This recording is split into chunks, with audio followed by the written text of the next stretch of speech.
ஓம் சிவாய நம. இந்த பதிவை காணும் அனைவருக்கும் அனைத்து செல்வங்களும் பெற வாழ்த்துக்கள். மேலும் துல்லியமான ஜாதக பலன்கள் பார்த்து சொல்லப்படும்.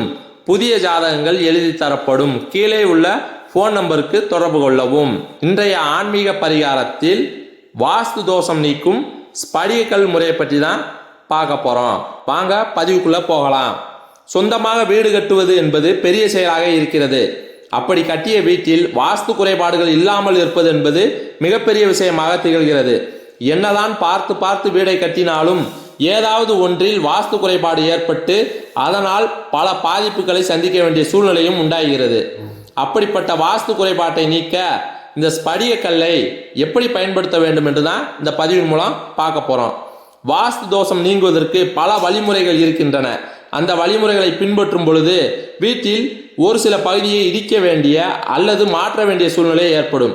அப்படி எதுவும் ஏற்படாமல் மிகவும் எளிமையான முறையில் வீட்டில் இருக்கக்கூடிய வாஸ்து தோஷத்தை நீக்குவதற்கு இந்த ஸ்படிகக்கல் உதவுகிறது.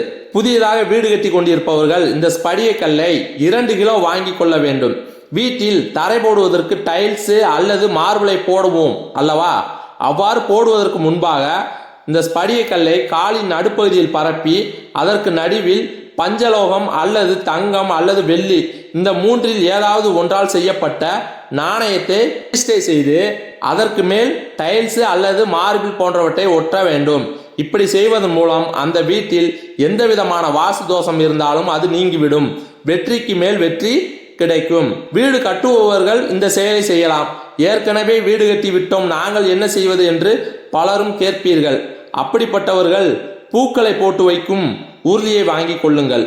அதை வீட்டின் மையப்பகுதியில் வைத்து அதில் தண்ணீரை ஊற்றி கொள்ளுங்கள். பிறகு ஸ்படிகக்கல்லை அதில் போட்டு அதற்கு மேல் விபூதி, தாமரைப்பூ, அருகம்புல், 1 ரூபாய் நாணயங்கள், வாசனை திரவியங்கள் ஆன பன்னீர், ஜவ்வாது, சந்தனம் போன்றவற்றை அதில் போட்டு வைக்க வேண்டும்.